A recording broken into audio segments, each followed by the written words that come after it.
You'd think one of the NFL's best defenses would have the most complex, sophisticated, intricate defensive scheme in the league. But no, statistically, it's the most boring. Instead of disguising coverages with safeties flying all around, wild blitz packages where the QB doesn't know where pressure is coming from, nope. The Texans just line up, no disguise, no blitz, no nothing, our guys versus your guys, and kick the absolute crap out of you for 60 minutes. Here you can see this graph put together by Cody Alexander over at matchquarters.com, where the Texans are rated a 1 out of 100 on their scheme diversity grade. This grade combines your blitz rates, coverage variability, and how many different personnel groupings you use. And we'll dive deeper into all this on how arguably the most dominant defense in the league rolls out the same X's and O's every single play. But before we do, I want to thank this week's sponsor, DraftKings. DraftKings is a great partner, and they have me ripping bets left and right. Another one of my favorite things about DraftKings, touchdowns are going to happen, and if you know who's going to score, you can hit big. If I'm ever watching a game or watching the morning slate and it's not really hitting, I can always throw some extra guap on an in-progress game to help spice things up and make that game that's not too fun an all-time great Sunday. New customers can turn $5 into $300 if your bet wins, paid through bonus bets. The crown is yours. So if you use my promo code RollinsNFL, you can turn $5 into $300 if your bet wins, paid through bonus bets. The Texans do not have a boring scheme because of a lack of coaching or ingenuity. It's because their players are flat out better than yours. So why use disguise? Why move guys all around to the snap, which could lead to communication breakdowns and blown coverages? Why send a crazy 5 or 6 man blitz to attack the quarterback, which could leave your secondary vulnerable if the offensive line picks it up? Let's do none of that and just let our elite pass rush front 4 rip through pass protection and our excellent cornerbacks, our excellent secondary cover your receivers one-on-one. There is no reason to play with our food. We are better than you no matter what. Houston barely needs to blitz, just 18.9% of the time, that's 28th highest. Will Anderson Jr. and Danielle Hunter off the edge have been dynamite all season with 27 combined sacks. Their interior defensive line is fantastic too, and then their coverage selection doesn't vary much either. They use much more cover 1 man coverage and cover 4 zone quarters than the rest of the league, and they don't really major in anything else. I saw them utilize a ton of cover 1 man in the games I charted, the Chiefs, Bills, and Jaguars games. But when perusing the rest of the games I checked out, they lean into cover 4 quarters more, using it even as high as 51% against the Broncos. Cover 1 makes a lot of sense for them because it's a very straightforward coverage. It relies heavily on your players to be better than theirs. We're gonna just rush 4 and have our 4 guys beat your 5 and 6 man protections. So, schematically, at least schematically, we're outmanned there, but we win with talent. And then on the coverage side of cover 1 man, you have just 1 high safety deep, so a little help for the secondary, but mostly it's going to put a ton of pressure on Derek Stingley Jr. and Kamari Lassiter to cover NFL receivers all over the field.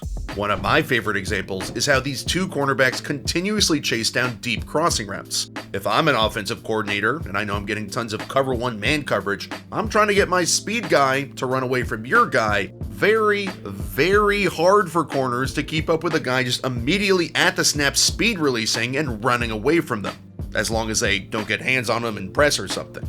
And so this is a major reason why we don't see defenses spamming cover 1 man. Most of the league doesn't have 1, 2, or 3 corners who can keep up with this, and if a receiver breaks a guy against cover 1 on a crosser, there isn't a ton of help behind him. In terms of personnel, this is where the Texans get the most interesting. They play specifically 4-2-5 nickel on a shocking 73% of their snaps. That's 4 down linemen, 2 linebackers, and 5 defensive backs. It's not just nickel personnel, it's specifically 4-2-5, and here's why.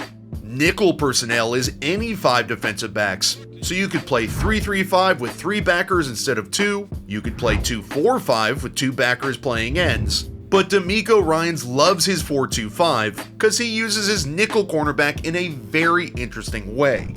Jalen Petre is listed as a safety on some sites, a nickel on others, and that's because he plays both interchangeably. This goes back to how DeMeco used Jimmy Ward in San Francisco, a nickel or a safety. He loves this because it gives the Texans defensive flexibility where he can move Petre all around like a queen on a chessboard. Then the undersung part of this defense is how dominant the interior of the D-line is against the run, particularly Tommy Togiai and Sheldon Rankins. Togiai is particularly fun to watch, 6'2", 295-pound monster up the middle. He's been released 3 different times, but every snap I watched, offenses cannot block him.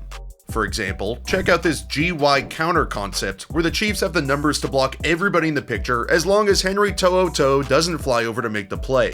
We have our trapper outside to kick out the end, that's the G for guard. The wide tight end is Kelsey pulling through the hole we're creating to kick out the front side backer, and then the key block, the double team on Togiai, has to be made to establish the hole, then one lineman climbs to the mic.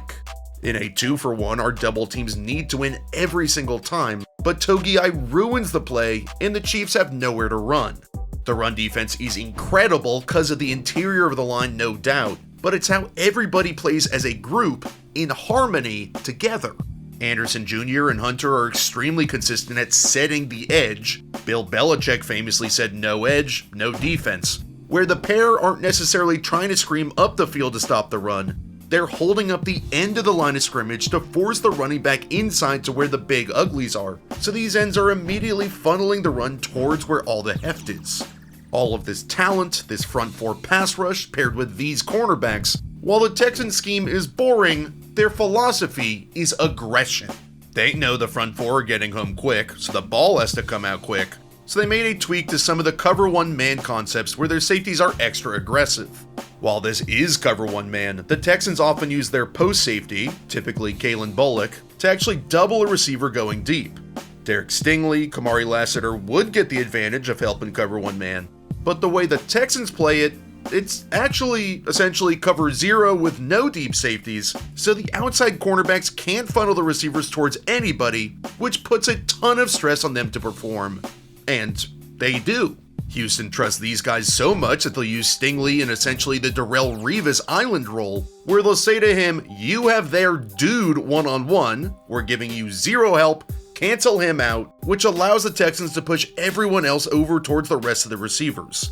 The Jags are trying to push 4 strong to really overload the Texans defense. They run this snag concept to create a lot of different options for Trevor Lawrence to choose from. While the Texans can push 6 to that side, overload the overload, the tight end actually comes free, but watch Bullock's closing speed and he runs him down. This defense will blow coverages, man or zone, so be on the lookout for that in the playoffs. But watch how critical the pass rush and Stingley are in these moments. Trevor sees the safeties and everybody rotating towards the 4 receiver side, so he starts with his one-on-one, blanketed by Stingley. Then instead of being able to hit the open man, he already has Hunter in his pocket and has to start moving around. The Texans will also green dog blitz their defenders. This is an aggressive tactic for when a defender in man coverage sees his guy blocking, so he adds on to the pass rush.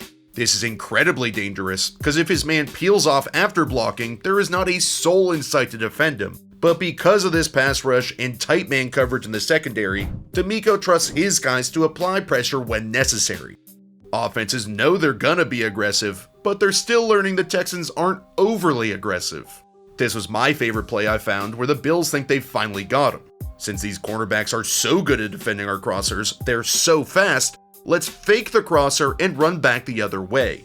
You can see Josh staring it down the whole time because he thinks they're about to cook, but no, the Texans defense is really just that good.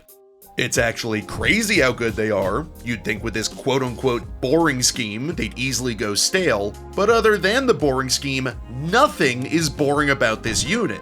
Sure, they don't blitz, they only play a few coverages, and they use the same personnel every time in those same coverages. But at their core, this defense is all about talent and aggression.